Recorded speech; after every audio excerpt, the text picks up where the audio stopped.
To record the screen on POCO X7 Pro, we can use the screen recorder that is built into the phone.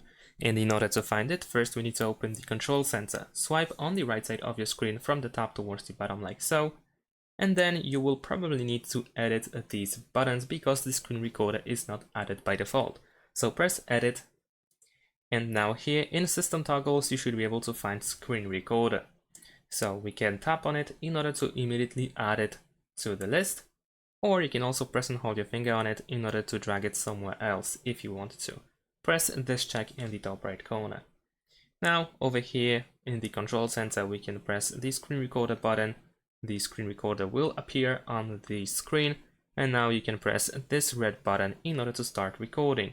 And there we go, we can do whatever we wish to record. Once you are done, you can tap on the button to stop recording. You can press this folder in order to open the gallery where you will find your recorded screens. And you can also jump to the settings by pressing the gear icon in the middle over here. And there we go. If you want to close it, then of course you have this cross on the right side. Thanks for watching, leave a like and subscribe to my channel, and see you in my next videos. Bye!